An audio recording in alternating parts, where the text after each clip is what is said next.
তো hello guys, আপনারা যখন এখানে এনপিসিআর ওয়েবসাইটে এসে আপনার আধার সিডিংটি করার জন্য সমস্ত স্টেপগুলো ফলো করে দেওয়ার পরে সাবমিট করে দিয়েছেন, কিন্তু শেষ মুহূর্তে এখানে একটি প্রবলেম শো করছে, ফেলার 207 নন এরর। তো আপনাদের এখানে এই প্রবলেমটি কেন হচ্ছে এবং আপনাদের এই প্রবলেমের কি সলিউশন রয়েছে সেটাই জানাবো আজকের এই ভিডিওটিতে। তাই জন্য কিন্তু পুরো ভিডিওটি অবশ্যই দেখতে থাকুন। তো তার আগে ভিডিওটিকে অবশ্যই একটি লাইক করে দিন এবং এই চ্যানেলে যদি আজই নতুন এসে থাকেন এখনই চ্যানেলটিকে সাবস্ক্রাইব করে রাখুন এরকম নতুন নতুন ভিডিও দেখার জন্য।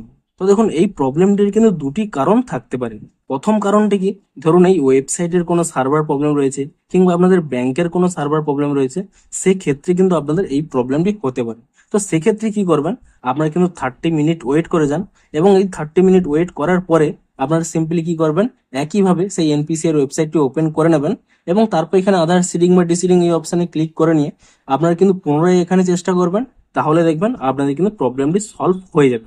দেখুন, এটি হলো প্রথম কারণ। সেকেন্ড আরো একটি কারণের জন্যও কিন্তু এখানে এই প্রবলেমটি হয়ে থাকে। ধরুন আপনারা এই সবে মাত্র এই ডিসিডিং অপশানে ক্লিক করে নিয়ে আপনাদের ব্যাংক অ্যাকাউন্টে হয়তো ডিসিডিং করেছেন এবং সাথে সাথেই আপনারা এখানে সিডিং অপশানে ক্লিক করে নিয়ে অন্য অ্যাকাউন্টের সাথে সিডিং করতে চাইছেন, সেক্ষেত্রেও কিন্তু আপনাদের এই প্রবলেমটি হতে পারে। সেক্ষেত্রে কি করবেন, আপনারা যদি এই সবেমাত্র ডিসিডিংটি করে থাকেন আপনারা কিন্তু 24 আওয়ার কিন্তু ওয়েট করবেন। অর্থাৎ আজ হয়তো আপনারা ডিসিডিং করেছেন, আবার কাল কিন্তু সিডিং করবেন, তাহলেই কিন্তু আপনাদের এই প্রবলেমটি আর হবে না।